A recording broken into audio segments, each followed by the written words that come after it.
ಬೆಂಗಳೂರಿಗೆ ಬಂದ್ರು ನಾಯಕರನ್ನ ಭೇಟಿಯಾಗದ ಶ್ರೀರಾಮುಲು. ಇಂದು ಅಶೋಕ್ ಜೊತೆ ಚರ್ಚಿಸುವುದಾಗಿ ಹೇಳಿದ್ದ ಶ್ರೀರಾಮುಲು ಹೈಕಮಾಂಡ್ ನಾಯಕರ ಭೇಟಿಗೂ ತೆರಳದ ಮಾಜಿ ಸಚಿವ.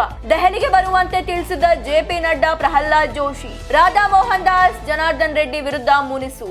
ಕೋರ್ ಕಮಿಟಿಯಲ್ಲಿ ಸಂಡೂರು ಚುನಾವಣೆ ಸೋಲಿಗೆ ಶ್ರೀರಾಮುಲು ಕಾರಣ ಅಂತ ಉಸ್ತುವಾರಿ ರಾಧಾ ಮೋಹನ್ ದಾಸ್ ಅವರು ಹೇಳಿಕೆಯನ್ನ ನೀಡಿದ್ರು. ಹಾಗಾಗಿ ಈ ಹೇಳಿಕೆಯಿಂದಾಗಿ ಶ್ರೀರಾಮುಲು ಆಕ್ರೋಶವನ್ನ ವ್ಯಕ್ತಪಡಿಸಿದ್ರು. ಜೊತೆಗೆ ಜನಾರ್ದನ್ ರೆಡ್ಡಿ ವಿರುದ್ಧವೂ ಗಂಭೀರ ಆರೋಪವನ್ನ ಮಾಡಿದ್ರು. ಹಾಗಾಗಿ ಶ್ರೀರಾಮುಲು ಅವರು ನಾನು ಪಕ್ಷವನ್ನ ಬಿಡ್ತೇನೆ ಅಂತ ಅಸಮಾಧಾನವನ್ನ ಹೊರಹಾಕಿದ್ರು.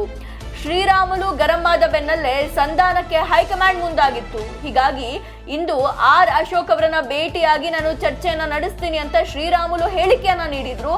ಆದ್ರೆ ಇವತ್ತು ಬೆಂಗಳೂರಿಗೆ ಬಂದ್ರು ಕೂಡ ಶ್ರೀರಾಮುಲು ಅವರು ನಾಯಕರನ್ನ ಭೇಟಿಯಾಗಿಲ್ಲ. ಜೊತೆಗೆ ಹೈಕಮಾಂಡ್ ನಾಯಕರ ಭೇಟಿಗೂ ಶ್ರೀರಾಮುಲು ಅವರು ತೆರಳಿಲ್ಲ. ದೆಹಲಿಗೆ ಬರುವಂತೆ ಜೆಪಿ ನಡ್ಡಾ ಹಾಗೂ ಪ್ರಹ್ಲಾದ್ ಜೋಶಿ ತಿಳಿಸಿದ್ರು. ಆದ್ರೆ ಮಾಜಿ ಸಚಿವ ಶ್ರೀರಾಮುಲು ಅವರು ದೆಹಲಿಗೂ ಕೂಡ ಹೋಗಿಲ್ಲ.